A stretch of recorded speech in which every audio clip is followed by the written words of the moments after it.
Gold trusted gold buyers మీరు తాకట్టు పెట్టిన బంగారాన్ని విడిపించి ఈ రోజు ఉన్న మార్కెట్ ధరకు కొనబడను.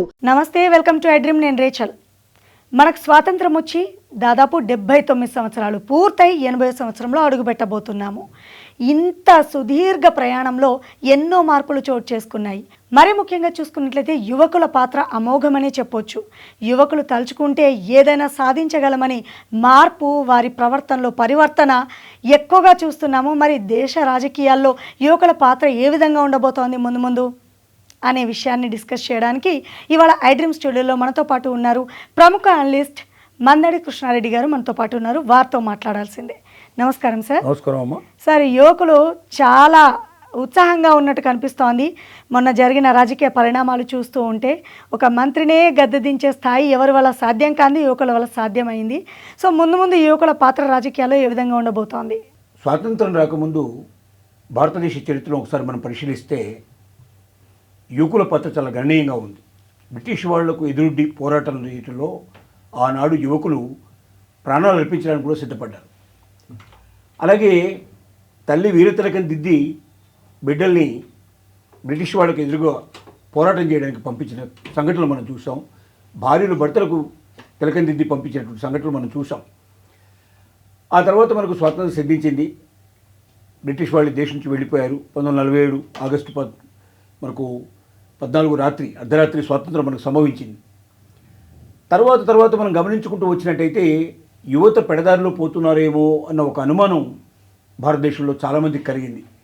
కారణం ఏంటంటే పాశ్చాత్య నాగరికతకు ఎక్కువ అలవాటు పడడం, డ్రగ్స్కు అలవాటు పడడం, ఒక రకంగా ప్రేమ అంటూ ఈ ప్రేమల కోసం ముఖ్యంగా ఈ చాటింగ్లు, తర్వాత ఈ మొబైల్స్ వచ్చిన తర్వాత చాలా మొత్తం కమ్యూనికేషన్ రంగమే మారిపోయిన తర్వాత ఆ చుట్టే తిరుగుతున్నారేమో చాలామంది. వీళ్ళు నిజంగా దేశానికి పనికొస్తారా, ఈ దేశంలో వీళ్ళు ఏమైనా సాధిస్తారన్నట్టు ఒక అనుమానం చాలామందిలో కలిగింది.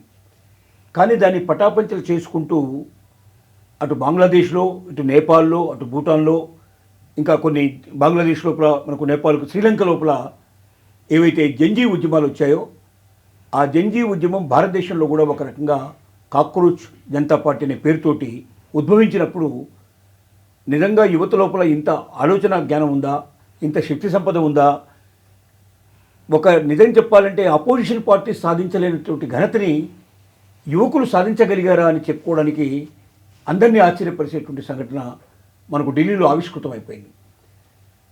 ఒక మంత్రిని అతన్ని మంత్రివర్గం నుంచి తొలగించాలని విశ్వ ప్రయత్నాలు జరిగాయి. ఆ విశ్వ ప్రయత్నాల్లో అపోజిషన్ పార్టీస్ అన్నీ కూడా ఫెయిల్ అయిపోయినాయి, సాధించలేకపోయినాయి.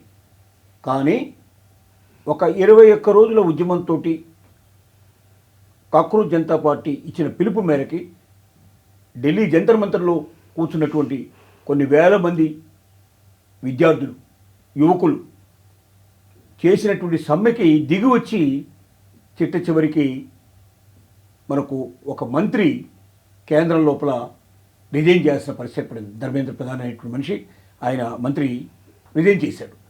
అంటే యువతకు ఎంత శక్తి ఉందంటే అవసరమైతే వీళ్ళు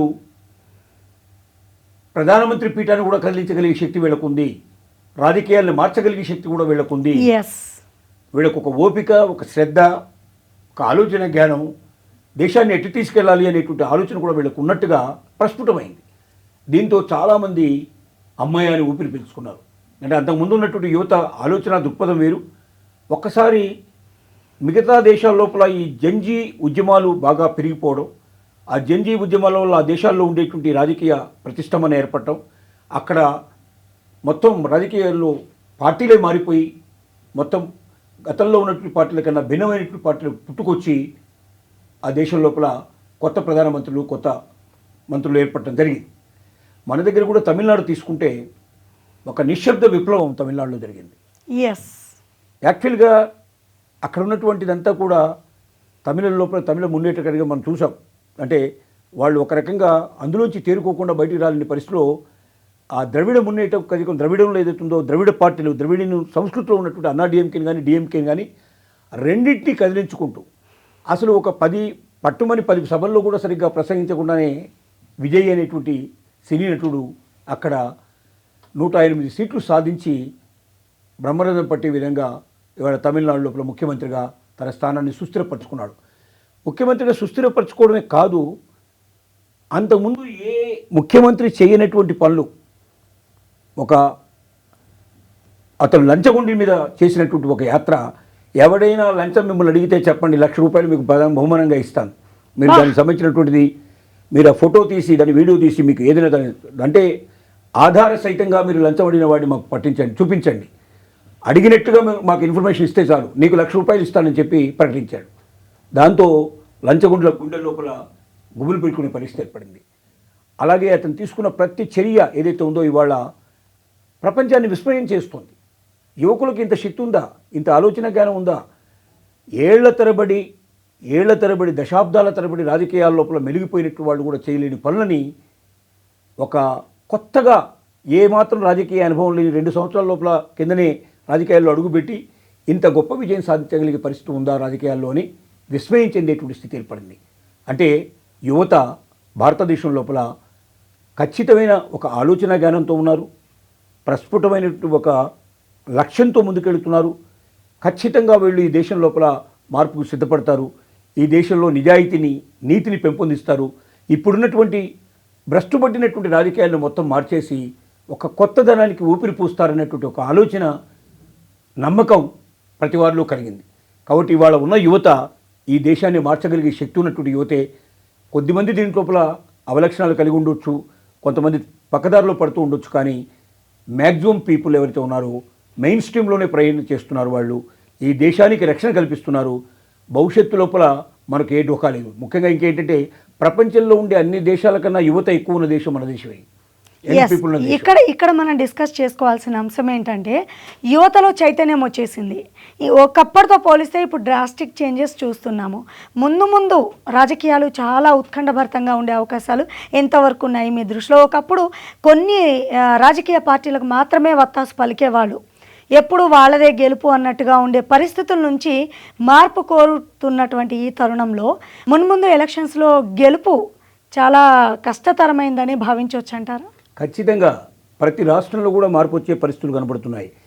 ఇప్పటిదాకా ఉన్నటువంటి రాజకీయ పార్టీని కూలదోసి యువత కొత్త పార్టీలతో ముందుకొచ్చి వాళ్ళు రాష్ట్రం లోపల సుస్థిరత ఏర్పరచుకొని పరిపాలన సాగించగలిగే అవకాశాలు కూడా కనబడుతున్నాయి. ఎందుకంటే ఓటింగ్ శాతంలో 30% పైగా ఇవాళ యూత్ ఉంది. భారతదేశం లోపల 100 మంది ఓట్లు వేస్తున్నారంటే దాంట్లో 30 మంది యూత్ ఉన్నారు. ఈ 30 మంది ఏం చేయొచ్చారంటే ఫలితాన్ని తారుమారు చేయగలిగే కెపాసిటీ వీళ్ళకు ఉంది. మామూలుగా వచ్చేటువంటి ఓట్ల కన్నా వీళ్ళు అంటే 100 మంది ఉన్నా కూడా దాంట్లో ఓటేసేవాడు దాదాపుగా ఓన్లీ 50 to 60% ఓట్లు వేస్తారు. 50% ఓట్లు వేస్తే దాంట్లో 30% యూత్ కంపల్సరీగా ఓట్లు వేసే పరిస్థితి ఏర్పడితే యూత్ ఎవరికి ఓటేస్తారో వాళ్ళు గెలిచేటువంటి పరిస్థితి ఏర్పడుతుంది. ప్రాంతీయ పార్టీలు కానివ్వండి, జాతీయ పార్టీలు కానివ్వండి, వీటి మనుగడ కొంచెం ప్రశ్నార్థకంగా మారే అవకాశం అయితే లేకపోలేదు. ఖచ్చితంగా మనుగడ ప్రశ్నార్థకం అవుతుంది. వాళ్ళు ఇప్పుడున్నటువంటి పార్టీలో కొనసాగడానికి చాలామంది యూత్ సిద్ధపడటం లేదు. వీళ్ళు ఒక నూతనమైన పార్టీలని, నూతనమైన ఒరవడిని మాత్రం తీసుకురావడానికి మొత్తం ప్రయత్నం చేస్తున్నారని చెప్పక తప్పదు. రైట్. అంటే ముందు నూతన పార్టీలు వచ్చే అవకాశాలు ఎక్కువ సంఖ్యలో లేకపోలేదు. ఖచ్చితంగా. ఎస్. సో తెలుసుకున్నారు కదండి, రాజకీయాల్లో యువకుల పాత్ర అమోఘం. నిజంగా యంగ్స్టర్స్ తలుచుకుంటే సాధించలేనిది ఏముంది? మన భారతదేశం ఈరోజు ప్రపంచ పటాల్లో ఒక స్థానాన్ని సుస్థిరంగా ఏర్పరచుకుంది అంటే దాని వెనకాల ఖచ్చితంగా యువకుల పాత్రే ఉంది అని చెప్పడంలో అతిశయోక్తే లేదు. మరో చక్కని టాపిక్తో మళ్ళీ మీ ముందుంటాను. నమస్తే.